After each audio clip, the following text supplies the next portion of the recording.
Hey, what's happening? Welcome to Studio Stories. My name is Tomi Martin. I'm a guitar player, session, touring, church, bar mitzvah, whatever you need it for. I do this as a living. Been doing it for a living for well over 30 years.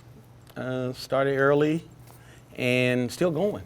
I don't know what to say about it, except that's my job. That's what I do. I work with a lot of people. I started out working, well, when I first moved to Atlanta, I moved here in the mid to late 80s.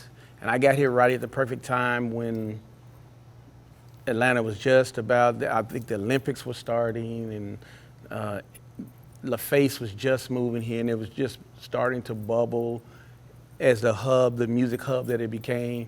And I did a tour. I got called to an open casting for a tour for Pebbles.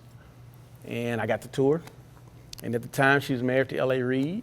And after the tour was over, we got along great. You know, she gave me a good leg up and said, "You're good. I'm gonna tell my husband about you." And she went and told L.A.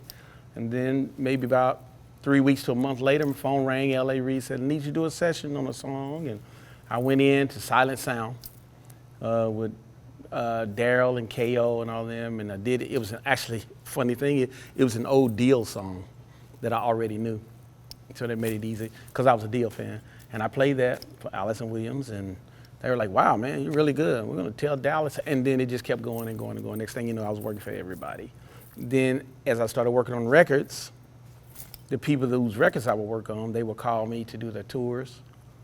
And I started touring. Didn't really want to tour, but I wanted to travel. I wanted to see stuff. So I started touring with artists like Madonna and TLC and started doing Tony Braxton. And then later on, I started working with Rico Wade and started doing Outkast, Goody Mob, you know, all the real Southern hip hop stuff. Went on tour with Khalees. I say Bieber, that one kid. Just touring and working, man. That's what I was doing. So that's pretty much Tomi Martin's story. And then, you know, I started out at my dad's church a long time when I was like 4 and a half playing guitar. And my uncle taught me to play, my Uncle George, you know. He was the rhythm guitar player with Wes Montgomery when he was younger. And he said one day, Wes told him, "I'm going to LA to be famous, man. Come go with me." And my uncle said, "No, I'm gonna stay here and be a preacher." And he was a preacher till he passed. So I got that from him. The downs are moving to a city and expecting to break and be famous within the first 3 months. That's a lie. It's not gonna happen like that. I moved here with with a band actually, from Louisville, Kentucky. And we all lived together. We did the whole thing. We lived together. After about 5, 6 months, we started hating each other and things wasn't taking off. You know, good friend Mitch Faulkner moved us all here. And I went through a period of just working, man, doing stuff. You know, I had to survive. I worked at Merry-Go-Round. Y'all know about that. I worked at Merry-Go-Round in South DeKalb Mall for a while. I worked at 7 Onda when all the shelves were wooden and, you know, everybody was pretty much a hippie. Lived in Little 5 Points when everybody was a hippie or artist or singer or a street person or, you know, a punk rocker, just everything you think of. And went through a period where, you know, like anything, stuff was getting harder and harder to meet ends. Relationships were getting not really that great. And you just kind of like, when I left home, my mother told me I'd be back. She said, "Don't worry about him, he'll be back. He's like the prodigal sons." We'll talk about that phrase later. And I was determined not to come back. She said, "Well, make sure you got a plan B, baby, just in case." I was like, "Nope, because if I have a plan B, I'll fall back. My plan A is gonna work." And it got to the point to where it was almost, the plan A was about to give up on me. And I had called my mom and she said, "Well, just come home, start over." And right before I got ready to come home, the week I was getting ready to leave to go home, somebody called and told me, you need to go to this audition. And I went to the audition for Pebbles, and that took off like that. Some of my highs, wow, I don't know where to start. There's a lot of highs, a lot of lows and a lot of highs. My highest high was working with, well, at the time I was working with Madonna and being able to go to a party in Donatella Versace's house, you know, and hanging out around this big round table. And it was me, the rest of the band, like Michael Bearden, Omar Hakim, Victor Bailey, Michael Stipe was there, the Spice Girls were there, Donatella was there, what's his name, George Michael was there. And it was just this huge gigantic, I thought it was a warehouse, but it was the Versace, it was their home. That's one of the highs, hanging out with those kind of people and wondering how I got there. A little old boy from Louisville, Kentucky. You know, I had to get up one time, I got up from the table, we were getting ready to eat, and I went in the bathroom. I said, where's your bathroom? They let me go use the bathroom. I had to go in there and catch my breath. Because I was like, okay, how did you get here? What is really going on? Then I went back out, it was cool. Doing that, writing with people is always a high, you know. Being able to play songs with people like Donnell Jones and TLC, and working with artists that I'm still getting what we call mailbox money from. You know, a lot of songs that I played on. Biggest high was really, oddly enough, touring with my own band. I got my own band, and one year when I was working at 7 Under, my manager, Michael Laurent, said, I know the Indigo Girls, and they're gonna do this thing called Jesus Christ Superstar, and I know you're in the band, so everybody's just picking a song to submit, but nobody would pick the title track. They picked everything but the title track. So my band, what we call Stereo Popsicle. No, we were Social Insanity. And we did JC Superstar, and it made it on the record, and we toured with them for like 4 years after that. That was a real high because it was my band. It's my music and doing what I wanted to do. And shoot, what's another high? Having Paul Jackson Jr. know who I was, my idol. When I met him at the Grammys, and I walked up to him and told him, I said, I ain't trying to make you feel old, bro, but I've been listening to you ever since I was a kid. You know, like, you are the real. He's like, oh no, man, I know who you are. I know your work. You good. Let's take a picture.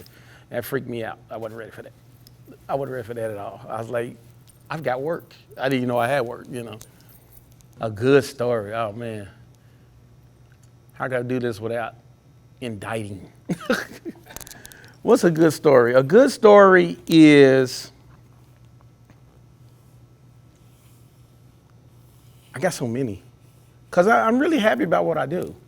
And there's like a ton of good stories, you know, from going to New York to rehearse with Madonna for Oprah Winfrey, and being able to play on the Oprah Winfrey show and doing sound check. We're sitting there and checking everything, and I realized I'm sitting right here, and Madonna's right there, and Oprah's right there. That's kind of intimidating, you know. That, and then leaving there and going back to my hotel and having her say, nah, man, you hanging out with me. What are you doing? I was like, nah, I'm good, man. I know you got to do what you got to do. She said, no, you know, I'm going to send a car. We're going to a comedy club. We went to a comedy club in Queens and hung out, and then came back to my hotel after the night was over, and I was like, just drop me off at this bodega, because I can walk from here to, it was in Times Square. She's like, well, what are you going to the bodega for? I was like, I'm just going to get some Twizzlers and snack. Well, I like Twizzlers, so she walks in the bodega with me. And everybody's looking at it like, they're like, nah, can't be. And then I leave like, okay, you know, it's cool. You can go on with the car. I sat on the curb because it's New York. I love New York. She sat on the curb with me.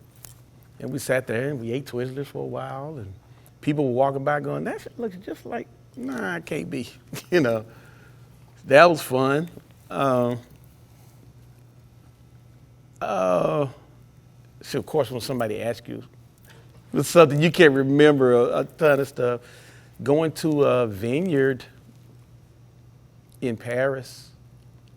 no, in Italy, hanging out, and I don't drink, but being in a vineyard with Khalees and seeing all this land and all this, just, I love Europe, and just the way they lived and the way it was like that was fun, to be included with that. I know it's gonna sound corny, but you gotta be yourself. And when you're yourself, people are either gonna like you or they're not gonna like you. But if you're personable, if you're honest, if you're not pretentious, and you gotta be good at what you do. You gotta be good at what you do, whatever it is, from singing to writing to playing. Be good at what you do, but if people don't like you, you won't work. You have to be somebody people wanna be around. You can't be a jerk. You can't be the greatest guitar player in the world, but you're a jerk because nobody wants to be around you. They're not gonna hire you. So just kind of like, be personable and understand socializing. I know this sounds weird to say in 2020, but socializing and years ago, Dallas said something to me and it stuck in my head and I didn't understand what he said, meant at first. He said, man, this whole business is about who you go to bed with, like that. And I was like, what is he saying? But what he was talking about is who you have relationships with. This whole business is about who you have relationships with and how you treat those relationships. So don't burn a bridge. If you do burn a bridge, build another one. But it's, and my biggest advice, never change your phone number. I've had the same phone number for over God knows how long, but everybody can find me. If you keep changing the number, people lose you. So everybody I've ever worked with in this industry still has my phone. Thank you for tuning in to Studio Stories. Keep watching. There's going to be a whole lot more people way cooler than me. It's going to be on here. I understand Andre 3000 is coming. And there's a slight chance Jesus will be here. But no, I'm just kidding. And no, thanks. This is Studio Stories, man. Everybody keep chasing your dream. It's not a dream if you catch it.